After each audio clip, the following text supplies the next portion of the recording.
Yo, what's good, guys? It's your boy Dom. Welcome to Dose of Dom Reacts. Today we have what do alien civilizations look like? The Kardashev scale. Kardashev scale? I think that's how you say it. I already left a like because I've recorded this once already. But before I get started, don't skip this intro, please. I just want to get real with you guys, and I just really from the bottom of my heart, man, I want to tell you guys thank you so much. Ever since I started this reaction channel, like, it's given me something to look forward to every day. Before I started this channel, I hit a depressive state, man, and I was just like, let me just try something new.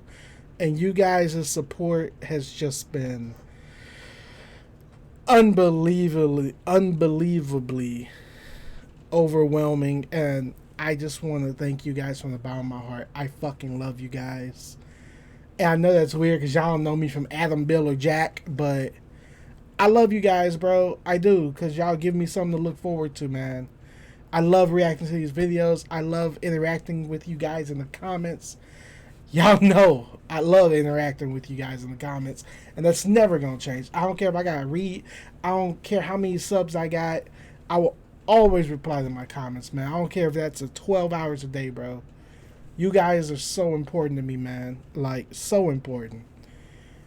We're going to continue with Alien Week. What do alien civilizations look like by In a Nutshell? Yo, we've already made it to Wednesday. God damn.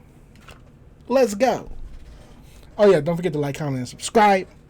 You guys have been killing it. Subscriber goal 1,000 so we can get in that partner program and continue to kill it, because you guys are amazing. Let's get into this video. The observable universe is a big place that's been around for more than 13 billion years. Facts. Up to 2 trillion galaxies made up of something like 20,000 billion stars surround our home galaxy. See, last video we learned that there are more stars in the galaxy than there is sand on Earth, which still blows my mind to this day, but it's very believable. In the Milky Way alone, scientists assume there are some 40 billion Earth-like planets in the habitable zone of their stars. When we look at these numbers, it's hard to imagine that there is nobody else out there. Facts. That's the same thing I be saying. Our perception of ourselves forever if we found others. Just knowing that this vast place is not dead would shift our perspective outwards and could help us get over our irrelevant quarrels. Big facts. But before looking for our new best friends or worst enemies, we have a problem to solve. What are we actually looking for? That's the tough question. How do we know alien or whatever if we see one? We wouldn't know. In a universe that big and old, we have to assume that civilizations start millions of years apart from each other and develop in different directions and speeds. So not only are we looking over distances of dozens to hundreds of thousands of light years, we're looking for a civilization ranging from cavemen to super advanced. So we need a conceptual framework to enable us to think better thoughts that make us able to search better. And I really feel like if we find any type of civilizations out there, I feel like there's a possibility that they could help us become even greater. You know what I mean? Like, they can teach us how they've lasted so long, or how they got, you know, if they come here, or if we find them, like, it could be amazing. Like, imagine, hey man, I'm gonna go to Mars real quick and go hang out with my homie. I'll be back in a week. I don't know how long it takes to get to Mars, but I'm just gonna guess like a week. Are there That'd be pretty cool. rules that intelligent species follow? Currently, our civilization sample size is only 1, so we may make incorrect assumptions based solely on ourselves. That's fine. Still, better than nothing. We know Big that facts. humans started out with nothing but minds and hands that could build tools. We know that humans are curious, competitive, greedy for resources, and expansionist. The more of these qualities our ancestors had, the more successful they were in the civilization building game. Being one with nature is nice, but it's not the path to irrigation systems or gunpowder or cities. Unfortunately. So it's reasonable to assume that aliens able to take over their home planet also have these qualities. And if aliens have to follow the same laws of physics, then there is a measurable metric for progress: energy use. Human progress can be measured very precisely by how much energy we extracted from our environment and how we made it usable to do things. We started with muscles until we learned to control fire. She big swoly-oly, boy. Damn. Then we made machines that used kinetic energy from water and wind. As our machines got better and our knowledge of materials expanded, we began to harness the concentrated energy from dead plants we dug up from the ground. Facts. As our energy consumption grew exponentially, so did the abilities of our civilization. Between 1800 and 2015, population size had increased 7-fold, while humanity was consuming 25 times more energy. It's likely that this process will continue into the far future. Based on these facts, scientist Nikolai Kardashev developed a method of categorizing civilizations from cave dwellers to gods ruling over galaxies. Nikolai Kardashev? I think that's right. I'm learning. The Kardashev scale, a method of ranking civilizations by their energy use. The scale has been refined and expanded on over the decades, but in general it puts civilizations into 4 different categories. Okay. A Type 1 civilization is able to use the available energy of their home planet. Us. A Type 2 civilization is able to use the available energy of their star and planetary system. Definitely not us. A Type 3 civilization is able to use the available energy of their galaxy. 1000% not us. A Type 4 civilization is able to use the available energy of multiple galaxies. Damn. These levels differ by orders of magnitude. It's like comparing an ant colony to a human metropolitan area. To ants, we are so complex and powerful, we might as well be gods. So to make the scale more useful, we need subcategories. On the lower end of the spectrum, there are Type 0 to Type 1 civilizations. Okay. Anything from hunter-gatherers to something we could achieve in the next few hundred years. These might actually be abundant in the Milky Way. But a civilization that is not actively transmitting radio signals into space might be as close as our nearest stellar neighbor, the Alpha Centauri system, and we would have no way of realizing they exist. Wow.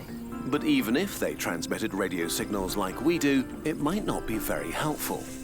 On an interstellar scale, humanity is practically invisible.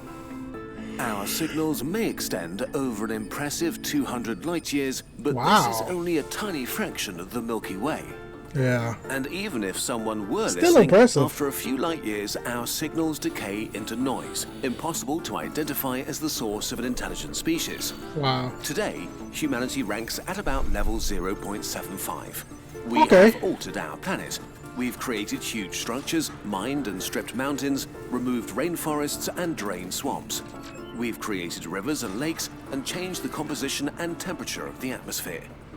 If progress continues, and we don't make Earth uninhabitable, we will become a full Type 1 civilization. That's the big one.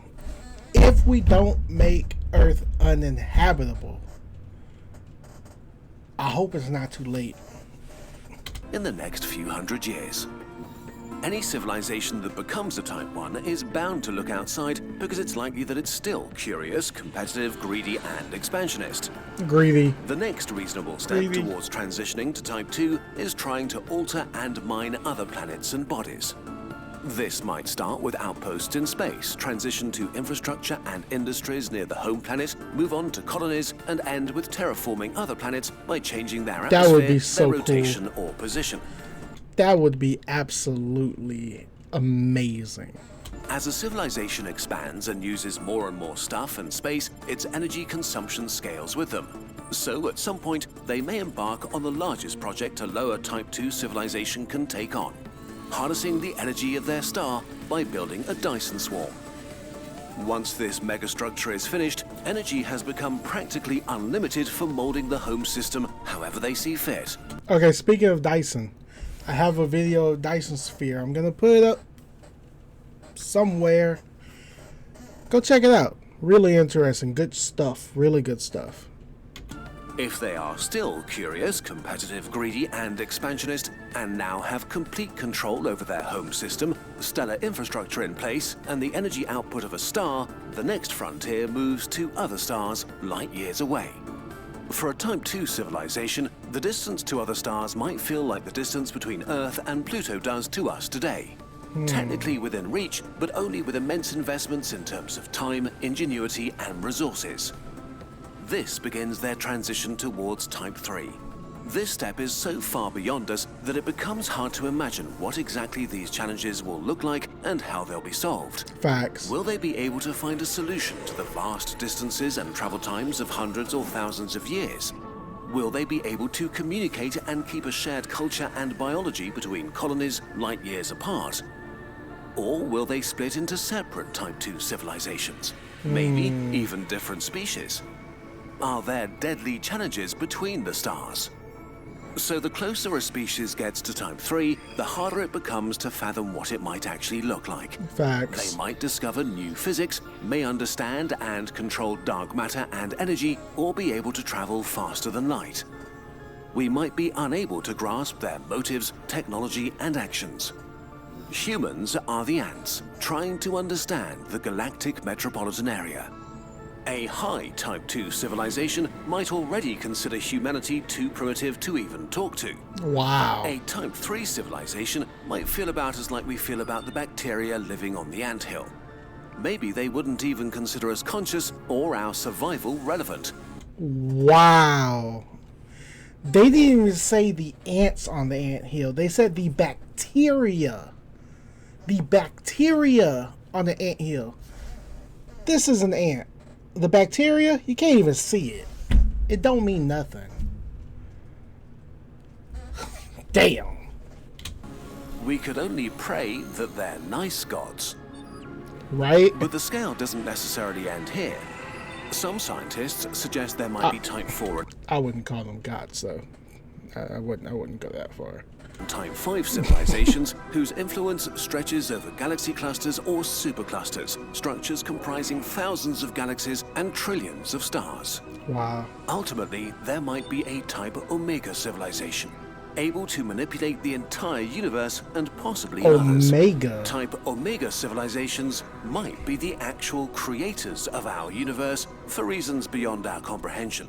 I've never even heard of Type Omega. I've heard they've talked about Type 1, 2, 3, 4 before, but they've never talked about that one. Wow. Maybe they were just bored. As flawed as this classification may be, wow. this thought experiment is already telling us interesting things. If our ideas about the nature of species that form interstellar civilizations is sort of correct, then we can be pretty sure that there are no civilizations of Type 3 and beyond near the Milky Way. Yeah. Their influence would in all likelihood be so all-encompassing and their technology so far above our own that we couldn't miss them. The galaxy should flash with their activity in thousands of star systems. Yeah. We should be able to see or detect their artifacts or movements between different parts of their empire. Even if a Type 3 civilization did exist in the past and died a mysterious death, we should be able to detect some of the remnants of their empire. Wow, that's crazy. Mo ads. But when scientists looked, they didn't find remnants of harvested stars, decaying megastructures, or scars of great interstellar wars. So they're very likely not out there and never were.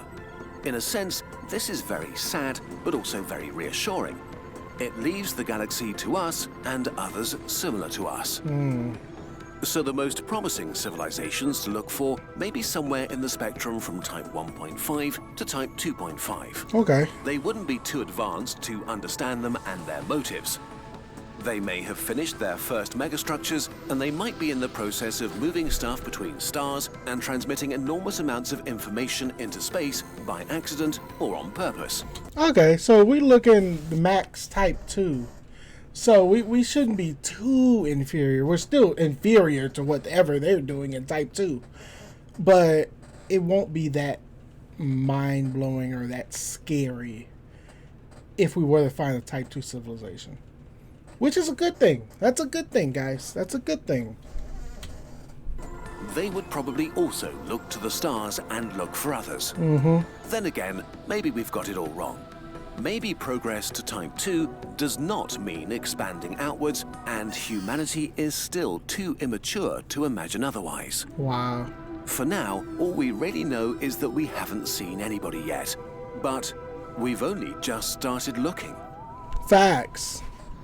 Until we finally find friendly super aliens and can ask them to explain the rules of the universe to us, most of us have to make do with learning stuff ourselves. Whether you're going back to school, leaving home for the first time, I bet it's or gonna if be you're brilliant. just entering a new phase in your life, our shop is stocked and ready for all your back-to-school needs. Notebooks and I thought they were gonna notepads to pull up the organize Brigham your ad. work, stickers and mugs to make things look nice. Yo, I lots need a and lots hoodie, of posters bro. to turn your dorm or room into an inspiring oasis of knowledge. We have new shirts and, for the first time, a Kurzgesagt Earth sweater. I kind of like that. Oh, y'all think I would look good in the Earth sweater?